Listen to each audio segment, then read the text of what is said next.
My wife left me because her mother told her I would never amount to anything.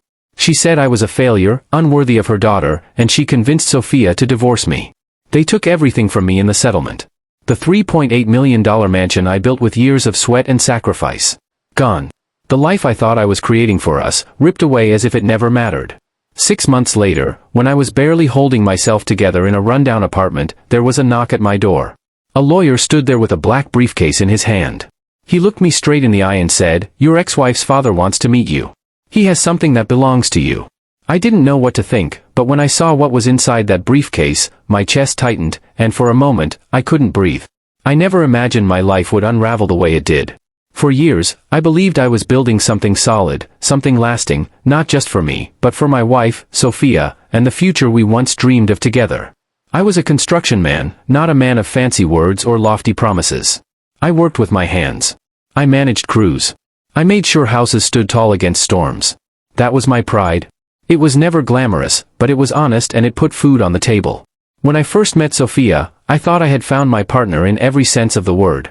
She had this grace about her, a confidence that seemed untouchable. She was the kind of woman who could walk into a room and silence it without saying a word. I loved her instantly. But from the very beginning, I felt the sharp eyes of her mother, Delia Westbrook, studying me like I was an unwelcome guest in her home. Delia was a woman who believed in bloodlines, status, and reputation. To her, I was a worker in muddy boots, a man with rough hands, and nothing more. I remember one Thanksgiving dinner early in my marriage when I tried to tell a story about the house I was building for a young family. Sophia smiled at me with warmth, but Delia cut me off with a cold laugh. "Sophia," she said, turning to her daughter while ignoring me, "a man who spends his life hammering nails will never bring you the life you deserve. You should be careful not to waste your best years waiting for him to grow into something he cannot be." I swallowed my pride that night, forcing a smile and pouring myself more wine, but her words burned into me like acid. For a while, Sophia defended me. She would tell her mother that she loved me, that we had a future. And I believed her. We bought a home together in Naples, Florida, and when the business grew, I poured every cent I could into making that place our sanctuary. Eventually, it became a mansion worth nearly $4 million, sitting on a rise where you could see the ocean on clear mornings. Every brick, every plank, every stone was a piece of me. I told myself it was proof that Delia was wrong, proof that I could give Sophia the life she deserved. But money and houses don't build love if poison is dripping in the background. Delia never stopped whispering into Sophia's ear. Over the years, I noticed subtle changes. Sophia started repeating her mother's phrases. "You work too much. Why don't we have more? You'll never be like the men mother knows." I tried to brush it off, tried to remind her that we were building this life together, but her patience for me began to fade. My mother, Irene, saw it long before I did. She was a gentle woman, a church-going woman who always believed in hope. She would place her hand on mine and say, "Marcus, you are enough. Don't let that woman make you doubt yourself." My younger brother, Caleb, also warned me. "She's not standing with you, brother. A wife is supposed to be on your side, no matter what her mother says." I wanted to believe Sophia loved me enough to fight for us, so I ignored the warning signs. The day the divorce papers were delivered felt like a punch I never saw coming. Sophia stood in the kitchen of the home I built and told me it was over. She didn't cry. She didn't falter. She just said the words like they had been rehearsed. "Mother was right, Marcus. You'll never be more than a failed dreamer." My knees almost buckled. I wanted to shout, to ask her how she could throw away everything we had built, but the look in her eyes told me the decision had been made long ago. The divorce hearings were brutal. Delia sat in the courtroom with her chin high, satisfied as the lawyers tore apart my life. Sophia walked away with nearly everything, the mansion, the savings, the cars. I was left with scraps, debts from the business, and a hollow chest that felt like it would never fill again. Walking out of that courthouse was the loneliest moment of my life.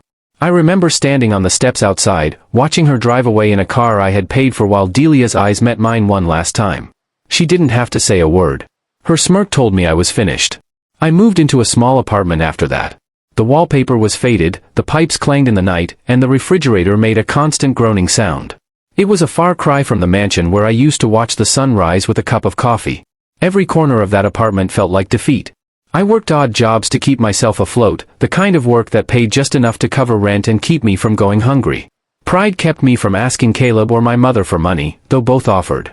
I drank more than I should have, stared at the walls more than a man should, and wondered if Delia had been right all along.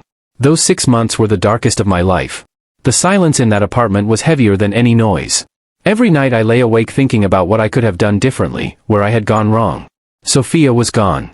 Delia had won, and I was left with nothing but memories of a life that felt like it belonged to someone else. I thought that was the end of my story. I thought I had been cast aside for good, but life has a way of surprising you, sometimes when you least expect it. The weeks after the divorce were filled with a dull ache that refused to leave. I woke up every morning in that small apartment and felt the same crushing weight on my chest. Some days I stared at the ceiling, wondering how I could have gone from owning a mansion by the ocean to sleeping on a sagging mattress in a room that smelled of mildew. The humiliation was constant.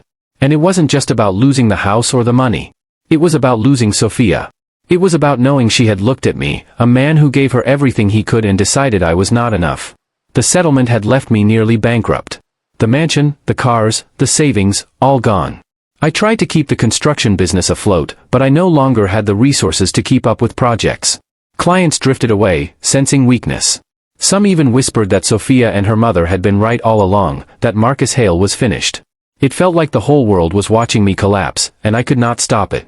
Delia Westbrook did not miss her chance to twist the knife. One afternoon, as I was leaving the courthouse after finalizing the transfer of the mansion, she caught me in the parking lot. Her perfume hit me first, sharp and overpowering, and then her voice cut into me like a blade. I told Sophia you would never amount to anything. You proved me right. Men like you always fall back into the mud where they belong. She turned on her heel before I could answer, sliding into her black town car with the smugness of someone who had won a lifelong battle. I stood there gripping my fist so tightly my nails dug into my palms. My blood boiled, but my voice caught in my throat. What she did not know was that her words played in my head every night. It was not just a victory for her, it was a curse for me. I could not silence it. The more I tried, the louder it became. You will never amount to anything. My mother Irene tried to comfort me in her gentle way. She would come by with casseroles, the kind she used to make when I was a boy. She would set them on the counter and say, "Marcus, a man's worth is not measured by his house or his bank account. It is measured by his heart." She looked at me with eyes full of compassion, but I could see the worry behind them. She was afraid the bitterness would consume me. Caleb, my younger brother, was less delicate. He walked into my apartment one evening with a six-pack and said, "You are letting them win. Delia gets stronger every time you sit here and drown yourself in self-pity. You think you're beaten? No, brother. You're still breathing, and as long as you're breathing, you can fight." He was right. But at the time, his words only stung. I wanted to fight, but I didn't know how to rise when everything had been stripped away. The world felt small in that apartment. The days blended together. I worked odd jobs, patching roofs or repairing fences, the kind of labor that barely kept me afloat. Each paycheck disappeared quickly, swallowed by rent and bills. Nights were worse. I sat alone with my thoughts, staring at old photographs of Sophia and me in better times. Her smile in those pictures haunted me because it reminded me of the woman I had married, not the woman who had walked away. I thought about reaching out to her once, picking up the phone and begging her to reconsider. But pride stopped me. And in truth, it was not just pride. It was the memory of her final words in that kitchen. "You'll never be more than a failed dreamer." Those words were a wall between us. A wall that could never be climbed. One evening, I passed by the mansion I had once called home. The lights glowed warmly from inside, and for a moment, I imagined walking through the front door, sitting by the fire, and hearing Sophia call my name. But the vision shattered as I saw another car parked in the driveway, one I did not recognize. I realized then that she was already moving on, perhaps with someone her mother approved of, someone who would fit Delia's standards better than I ever could. I stood in the shadows, watching until the cold night air forced me back to my apartment. That was the night I finally understood. My marriage was not just broken, it was buried. The conflict inside me grew sharper each day. I wanted to prove them wrong, to show Sophia and her mother that I was not the failure they painted me to be. But I was broke, defeated, and out of options. The construction business was dying. My confidence was gone. My future felt like a barren road with no end in sight. Then came the bitterness toward Sophia's father, Harold Westbrook. I had met him only a handful of times. He was quiet, almost distant, and he never interfered in family matters. I convinced myself he agreed with Delia, or at the very least had no interest in defending me. I cursed him in my mind, lumping him with the rest of them. To me, the entire Westbrook family had turned their backs on me, leaving me to rot. I kept going through the motions, but every day felt heavier. I thought of giving up more times than I cared to admit. Not in the dramatic sense, but in the quiet surrender that comes when a man stops believing his life has meaning. I felt like I was disappearing piece by piece into the shadows of the man I once was. What I did not know was that the storm was not over. The worst of it had already passed, but the most unexpected turn was about to come, and it would come in the form of a knock on my apartment door when a stranger in a suit arrived carrying a briefcase that would change everything. The night before, the knock on my door had been like so many others. I sat in the kitchen of my apartment with a glass of cheap whiskey in my hand, staring at a stack of unpaid bills. The refrigerator rattled, the pipes clanged in the wall, and the silence pressed in around me like a heavy blanket. I had started to believe this was the only life I had left. Work during the day, worry at night, wake up, repeat. The knock came just after noon the next day. It was firm, deliberate. Not the kind of knock you hear from a neighbor or a delivery man. I opened the door to find a man in a tailored navy suit standing in the hallway. He was tall with sharp features and eyes that studied me with an unsettling calm. In his hand, he carried a black leather briefcase polished to a shine. "Mr. Hale?" His voice was steady, professional. "Yes," I answered cautiously. "My name is Simon Dillard. I am an attorney. I represent Harold Westbrook. He has asked to meet with you. He believes he has something that belongs to you." At the sound of Harold's name, my stomach tightened. I had not spoken to Sophia's father in years. He had always kept to himself, a man of quiet wealth and few words. I had assumed he sided with Delia, or at the very least had no interest in defending me. Now here was a lawyer standing at my door, claiming Harold wanted to see me. I crossed my arms and tried to mask my suspicion. Why would Harold Westbrook want to meet with me? Simon adjusted his grip on the briefcase. "That is something he prefers to explain in person. If you will allow me, I can take you to him now." I looked around my apartment at the stained carpet, the peeling paint, the empty bottles in the trash. I thought of Delia's words, the sting of the courtroom, the smirk on Sophia's face as she walked away with everything I had built. My first instinct was to slam the door and send this man back to his employer. I had nothing left to give, no dignity to spare. But curiosity tugged at me. What could Harold possibly have that belonged to me? And why now, months after the divorce had already stripped me bare? I hesitated long enough for Simon to continue. "Mr. Westbrook is aware of your situation. He understands what has happened. He insists on seeing you and he asked me to tell you this. It concerns something important, something only you can understand." Those words landed heavy, something only I could understand. I felt my throat tighten. Against my better judgment, I found myself nodding. "Give me a minute." I grabbed my worn jacket from the chair and slipped it on.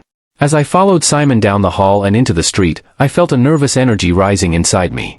It was not hope exactly, but it was the first spark of something different from the despair I had been drowning in.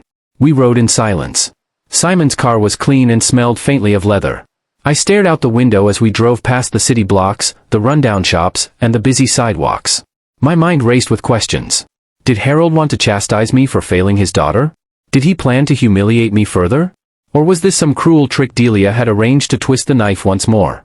After nearly 30 minutes, we pulled up to a quiet street lined with oak trees. Simon stopped in front of a large brick house, stately but modest compared to the Westbrook mansion I had visited in the past. The house carried a sense of dignity rather than extravagance. Simon turned to me. "Mr. Westbrook is inside. He is expecting you."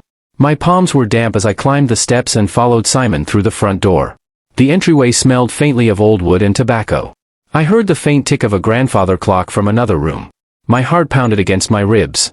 Simon led me into a study filled with bookshelves and heavy furniture. At the center sat Harold Westbrook. His hair was silver, his face lined with age, but his eyes were sharp and steady. He rose from his chair slowly, gripping a cane, and studied me with a look I could not read. "Marcus," he said, his voice calm but deliberate. "Thank you for coming." I nodded stiffly, unsure of how to respond. "Your lawyer said you wanted to see me. I admit I am surprised." He gestured toward a chair opposite his desk. "Sit. There is something we need to discuss." I lowered myself into the chair, my body tense. Simon set the briefcase on the desk in front of Harold, then stepped back.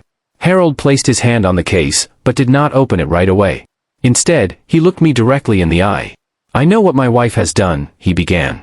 "I know what Sophia has done, and I know what you have lost. You may think I stood aside and agreed with them, but that is not the truth." His words caught me off guard. I shifted in my seat, waiting, unsure of where this was leading. Harold continued, his voice firm. "I have something that belongs to you, something that was always meant to be yours.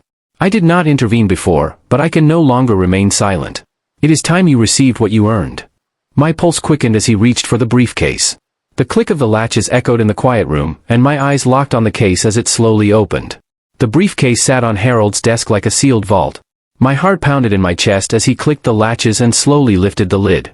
I leaned forward without realizing it, my body tense as though bracing for a blow. Inside was a thick stack of documents bound together along with a few old photographs tucked neatly into a folder. Harold pushed the briefcase toward me. "Go on," he said, his voice steady. I reached out with trembling hands and lifted the documents. At first, I did not understand what I was holding.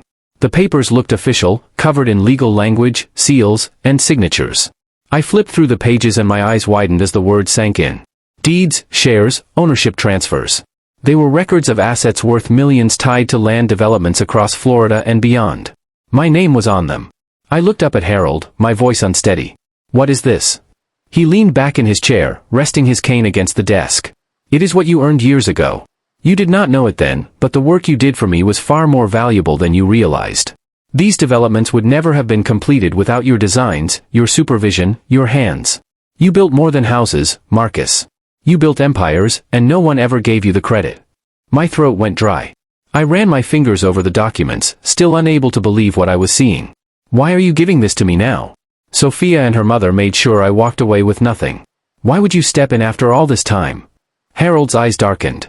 "Because I have watched silently while Delia poisoned my family. I have seen the way she twisted Sophia, convincing her that money and status matter more than character. I stayed quiet because I thought it was not my place to interfere. But after the divorce, when I saw how far she went to destroy you, I could not stand by any longer.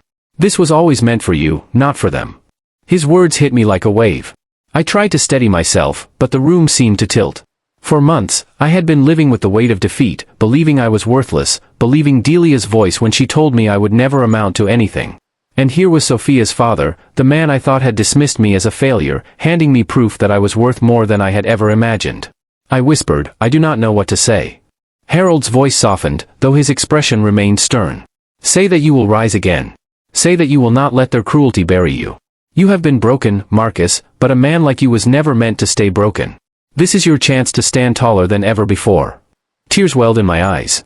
I had not cried since the day I left the mansion, but now the emotion was too strong to hold back. My hands shook as I set the papers down and covered my face for a moment. Overwhelmed by the flood of relief, disbelief, and gratitude, I forced myself to look at Harold again. "Why me? You could have left this for Sophia. You could have let Delia take it all. No one would have stopped you." A faint smile crossed his face, one that seemed almost sad. "Because Sophia never understood what mattered. And Delia only ever wanted control. But you, Marcus, you respected me. You respected the work. When others saw me as a checkbook, you treated me as a man. You listened. You asked for advice. You've built things with integrity, not shortcuts. I never forgot that, and I will not allow my legacy to pass into hands that do not value it." The room fell silent for a long moment. I sat there staring at the documents, feeling as though the ground beneath me had shifted. For so long, I had been certain my story was over, that I had been reduced to nothing but failure. Now, in the span of minutes, my future had been rewritten. Harold broke the silence. "This is not a gift. It is recognition. You earned this. All I ask is that you use it well. Build again. Prove to yourself what I already know." I nodded, unable to speak for a moment. My chest swelled with a mixture of pride and determination I thought I had lost forever. "I will. I swear I will not waste this chance." Harold studied me closely, then gave a single nod of approval. "Good. That is all I needed to hear." Simon, the lawyer, stepped forward and began explaining the technicalities, the value of the shares, the process of transferring ownership, the immediate access to certain assets. His voice was calm and measured, but my mind was still reeling. Every word confirmed that this was real, that the weight in my hands was not a dream, but a second chance. As the meeting came to an end, Harold rose slowly with his cane. He extended his hand toward me. I stood and gripped it firmly, feeling the strength in his weathered palm, his gaze locked onto mine. "Do not thank me," he said quietly. "Prove me right." I left that house carrying the documents, my head spinning and my heart pounding. For the first time in months, I felt something powerful stirring inside me. It was not just hope. It was a fire, a drive to reclaim everything that had been taken from me and to rise beyond what Delia and Sophia ever believed possible. When I stepped back into my small apartment, I looked around at the peeling walls and the sagging mattress. I knew I would not be here much longer. I knew the life I had been clinging to was already behind me. In my hands, I held the key to a future I thought I had lost forever. When I walked out of Harold Westbrook's study, carrying that briefcase, I knew my life would never be the same. For months, I had been living in defeat, believing the lies that were spoken over me, letting them shape my sense of worth. But in a single afternoon, Harold reminded me that worth is not handed down by others. It is earned by the way a man lives and the way he treats people. I went back to my apartment and spread the documents across the small kitchen table. For hours I read every word, letting the reality sink in. These were not scraps. These were opportunities, assets that gave me the means to rebuild. But more important than the money was the validation that I had mattered, that my work had value, and that my life was not defined by Delia's contempt or Sophia's betrayal. The first thing I did was call Caleb. He answered on the second ring, his voice full of concern, as it always was since the divorce. "You holding up, brother?" I laughed, a sound I had not heard from myself in months. "Better than you think. I just left Harold's house. He gave me something I never expected." Caleb drove over that night. When he saw the papers, he shook his head in disbelief, then clapped me on the shoulder so hard my glass of water spilled. "I told you, you weren't done. You were never done." His words filled me with strength, and for the first time in a long while, I felt proud to look my brother in the eye. With Harold's support and the assets he handed me, I started again. I reopened my construction business, this time with new resources and a deeper determination. The first projects felt like redemption. Every nail hammered, every beam lifted, every wall set into place reminded me that I was not a failure. I was a builder, and I always had been. My crew saw it, too. They noticed the fire in me, the drive to lead, and they followed it. Within a year, my company was thriving again. I also moved out of that apartment. It had been a symbol of survival, but I no longer needed to survive. I needed to live. I bought a modest home near the coast. It was not a mansion, but it was mine. And when I looked out the window each morning, I saw possibility instead of defeat. My mother, Irene, visited often. She brought her casseroles, hugged me tightly, and said, "I knew you would rise again." The pride in her voice was worth more than any house or fortune. As for Sophia and Delia, I heard their lives did not unfold as smoothly as they had hoped. The mansion became a burden, its upkeep too costly without my steady income. Rumors reached me that Sophia grew restless, and that Delia's sharp tongue, once so powerful, began to wear thin even with her own daughter. I never sought revenge, and I never gloated. Their lives were no longer my concern. My victory was not in their downfall, but in my recovery. The biggest lesson I carried with me was this. A man's worth is not measured by the approval of others. It is not found in the wealth he holds or the house he lives in. Worth is proven in the way he treats people, in his integrity, and in his ability to keep building even after everything crumbles. Harold saw that in me even when I could not see it myself. His belief gave me the chance to start again, but it was up to me to make something of it. When I think back on those dark months in that small apartment, I remember the weight of despair and the feeling that my life had ended. Now standing on the other side, I see those months as the foundation for everything that came after. Pain became the fire that forged me stronger. Loss became the soil where new growth began. If there is one truth I want to share, it is this. No matter who turns their back on you, no matter how loudly someone insists you are nothing, they do not define you. You define yourself by how you rise after the fall. I am Marcus Hale, and I stand here not as the man Delia called a failure, but as the man who proved her wrong by living, building, and rising again. And now I want to turn to you, the ones listening to my story. If this story moved you, if it made you feel something, or if it reminded you of your own strength in the face of betrayal, then share it with someone who needs to hear it. Like this video so others can find it. Leave a comment and tell me what you think or share a time when you had to rise from nothing. And if you want more stories like this one, subscribe to the channel so you never miss the next chapter. Your support keeps these stories alive. And just as Harold once said to me, I will say to you, rise.